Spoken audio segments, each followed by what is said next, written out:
Good morning, Facebook, YouTube, Twitter, and Google+. This is Rich again, back for your first video blog of the day for Thursday, February 11th, 2016, around 6:54 in the morning, Billerica, Massachusetts. Going to be a cloudy day, maybe hit on this snow, showers or squalls. Coating to an inch possible, highs in 20s. Going to be cold this weekend in New England. Bah. Some news to report. The Boston Celtics beat the LA Clippers in overtime by the score of 139-134. Celtics on a hot streak at the All-Star game. They have the number 3 seed in the Eastern Conference in the NBA. That's surprising. Sad news to report in world baseball writing. Longtime MLB writer Tom Cena passed away at the age of 67, so prayers to his family. That's about it on the news. My first video blog subject of the day is a continuation of the top 100 greatest professional wrestling matches of all time.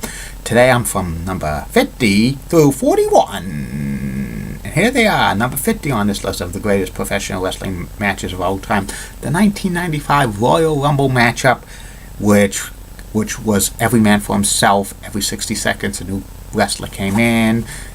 The British Bulldog and Shawn Michaels were number 1 and 2, and it was back and forth.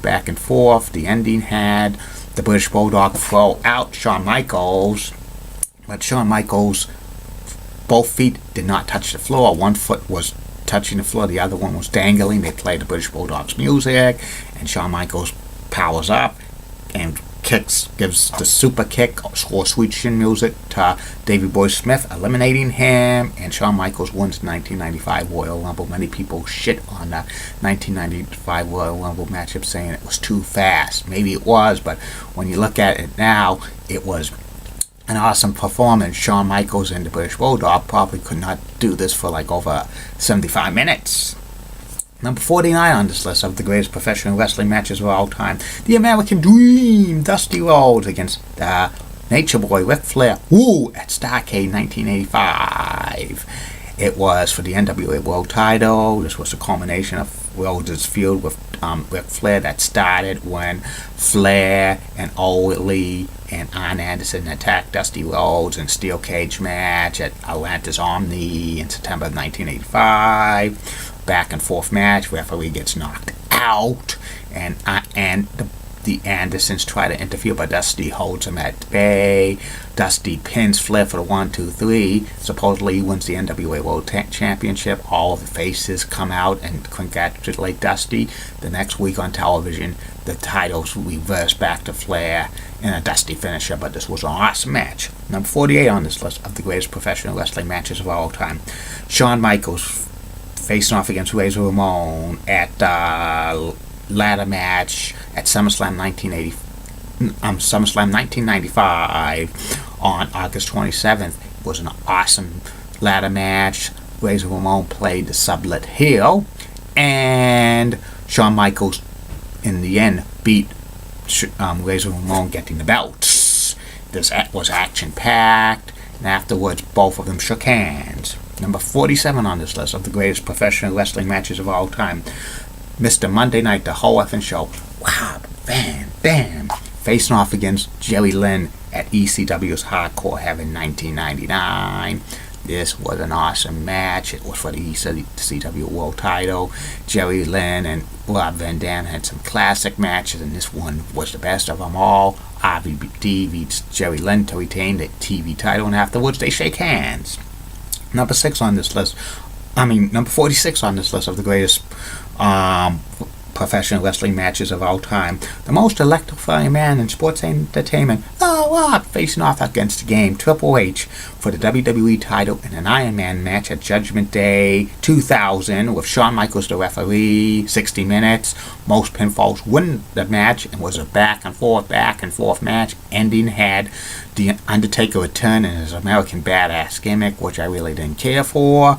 Undertaker interferes. He gives the tombstone to Triple H, but Shawn Michaels sees it at the end of the match, disqualifies The Rock, and Triple H wins the WWE title. Number 45 on this list of the greatest professional wrestling matches of all time. Bob Backlund facing off against Ken Patera in a WWE title match in a Texas Death Match at Madison Square Garden on May 19th, 1980. And it was an awesome Texas Death Match. The Intercontinental title wasn't on the line. Back and forth, but Bob Backlund beats Ken Patella to retain the title. And this match was voted 1980 Match of the Year by the Wrestling Observer, which is a newsletter, or what they call in the business dirt sheets. Might have to talk about dirt sheets in a future video blog. Number 44 on this list of the greatest professional wrestling matches of all time. Wildfire of Tommy Rich facing off against Bud Sawyer in a steel cage match, which was called The Last Tango in Atlanta in October 1982. This was a bloody feud that culminated in a steel cage match. Lots of blood was lost. As the late great Goan Soileau would say, his face is becoming a crimson mask. Paul Ellery, who was Buzz Sawyer's manager, was locked in a steel cage. Tommy Rich pins Buzz Sawyer, and this was the peak of Wildfire's popularity in world professional wrestling. Tommy Wildfire Rich was the icon of Georgia Championship Wrestling. Number 43 on this list of the greatest professional wrestling matches of all time. Eddie Guerrero. I lie, I cheat, I steal, facing off against Rey Mysterio Jr. At WrestleMania 21, both were tag team champions of SmackDown, but they decided to have a classic scientific match. Eddie had played the sublet heel in this match. It was back and forth, but in the end, Rey Mysterio had 619 to beat Eddie for the 1, 2, 3. They had a lot of classic matches, but this one was the best. Number 42 on this list of the greatest professional wrestling matches of all time. John Cena.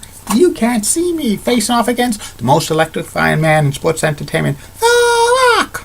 At WrestleMania 28 on April 1st, 2012. This was an awesome match. It was two icons of the ring facing off against each other, back and forth.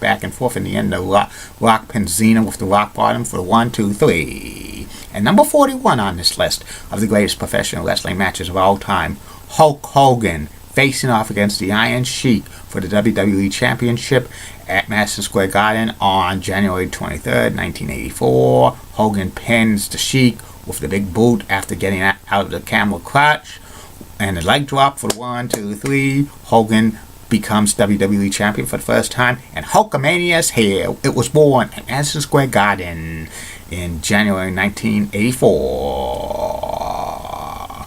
And that's about it on that. Tomorrow will be numbers 40 through 31. Keep calm, everybody. I'm a Julie Wedding Guy. Molly Wolf of WCCO rocks and has nice legs. Elizabeth Hart is also stunning. She's got nice legs as well. And Amy Swensley's the best. And in the words of Sean Lucha, get out. Don't forget Facebook, YouTube, Twitter, Google Plus, questions, comments, concerns, shout-outs, plugs, and other stuff. Send it to me. The other video blogs coming for the day will be about my take on physical education, why it should be mandatory in all public schools in the United States 5 days a week. And the third and final video blog of the night will be about the personality profile. Tonight's personality profile will be Barbara Gibbs of ABC 11, who has that sweet Southern accent. Goodbye, everybody. See you tonight.